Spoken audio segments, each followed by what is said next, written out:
click Add a Keyframe, and drag the X over.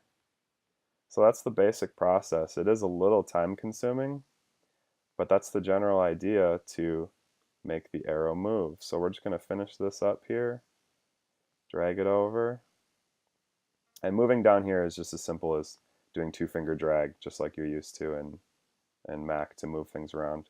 Just put two fingers down and slide them left and right to move this like that. So here's our next whole rest here where you're counting. So I'm going to add a new keyframe, drag it over here,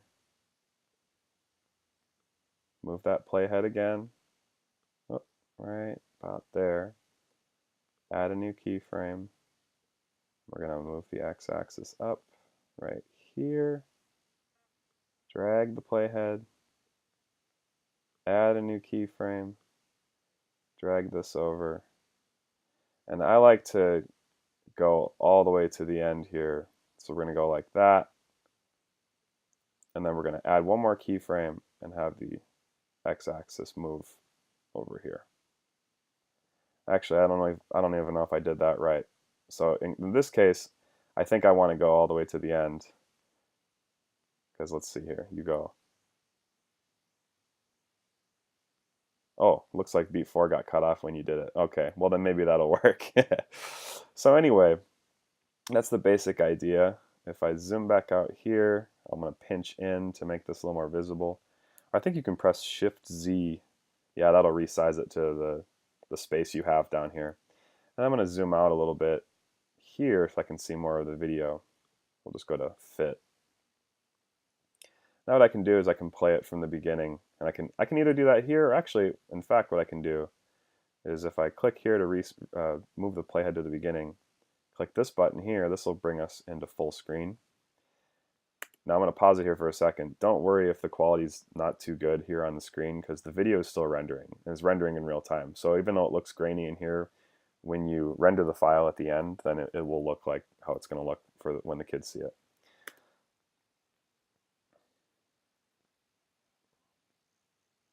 So we'll go ahead a little bit here.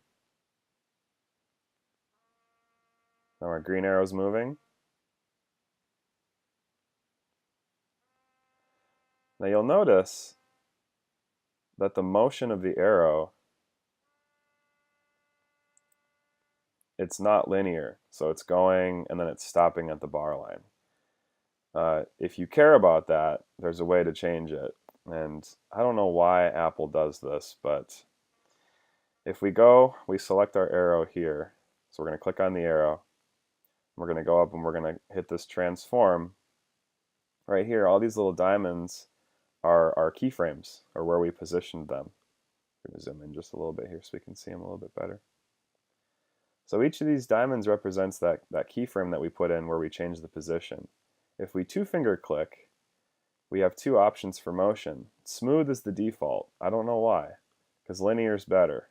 So if we go through and we select linear for all these diamonds, that's going to make it move in a linear fashion rather than the smooth, which to me it does not look, it just looks jagged, I guess. So I think there's one more hidden underneath this one. Let's see. Yep. If I two-finger click that, go to linear, hit done. Now if I go and I play, you'll see that the motion's a lot smoother. So you see the arrow doesn't stop there. The arrow keeps moving in a linear fashion. So now we're all done with the video. That's the basic idea of how to get the arrow and the music up here. Now we just need to get the file out of here and into a place where we can share it to Schoology. So I'm going to go up here to this button, and we're going to go to Share, and then I found that Apple devices 1080p seems to work okay, and the file isn't too big. If we look here, 32.1 megabytes isn't too bad. If you try and do the master file as an example, 368 megabytes for like a 35-second video that's just insane. So we're going to do Apple devices 1080p. If we go into settings here, actually info, this is where I think you can adjust the name if you want to change it. If we go into settings here, when you're done, you can select if you want to open it with QuickTime, or I think by default it goes add to library. Don't do this because I don't know what happens when I've done it, but the video just seems to disappear. So I just click do nothing.